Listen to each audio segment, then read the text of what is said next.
Nasubukan mo na bang magluto ng laing na may yellowfin? Kung hindi pa, para sa'yo ang video to. Dahil dito ay magluluto tayo ng laing na may yellowfin. Simulan na natin ating pagluluto. Magpainit lang tayo dito ng kawali. At once uminit na ito, maglagay tayo ng kaunting mantika. Kaunting mantika lang. At once uminit na yung ating inilagay na mantika, magsimula na tayo mag-isa. Unang inilagay ko nga itong ating sibuyas. Pulang sibuyas yung ginagamit ko dito. Pero pwede kayong gumamit dito ng puti. Walang problema yan. Isusunod ko naman itong ating bawang. Sa bawang naman ay dinigdig ko na ito. Saka hiniwa ko ito ng maliliit. Katulad na nakikita nyo. At maglalagay na din tayo dito ng luya. Sa luya naman, hiniwa ko na ito ng maninipis sa kapaba.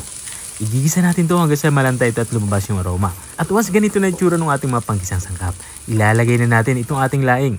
Sa laing naman, ang ginawa ko lang dito ay pinakuluan ko nito para lumambot na ito. Medyo matagal kasi yung pagpapalambot nitong ating dahon ng laing, lalo kapag tuyong-tuyo ito. At this point, maglalagay na tayo dito ng coconut cream o kakanggata.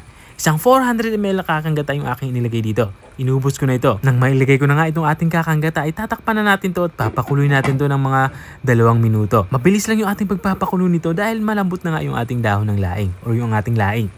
At this point ay binuksan ko na nga ito. Dito nga sa parito ilalagay na natin yung ating panghalong yellowfin.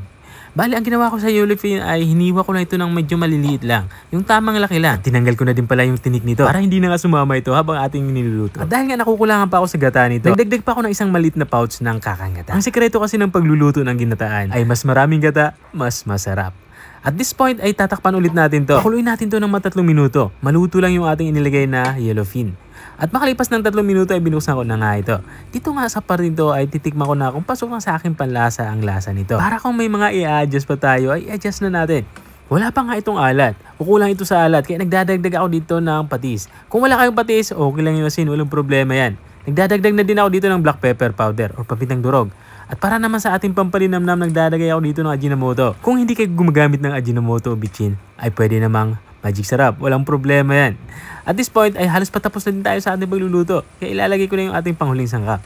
Ito nga yung sili. Siling green saka siling pula yung aking inilagay dito. Masarap kasi sa laing yung medyo may sipa ng anghang, di ba? Takpan ulit natin ito at isimmer kahit mga 1 minuto. Makuha lang natin yung lapot na gusto natin sa ating sauce o sabaw. Makalipas nga na 1 minuto ay ito na nga. Lutong-luto na nga yung ating ulam pananghalian. Pwedeng-pwede na natin ito i-serve. Ito na nga yung ating laing with yellowfin. Kung nakarating ka hanggang dito sa dulo na aking video, maraming salamat sa panonood. At kung nagustuhan mo naman yung bago nating recipe binahagi, baka pwede mo naman ito i-share. O siya, hanggang dito na lang ako. Kita-kita ulit sa mga susunod kong mga videos. Paalam! Bye-bye!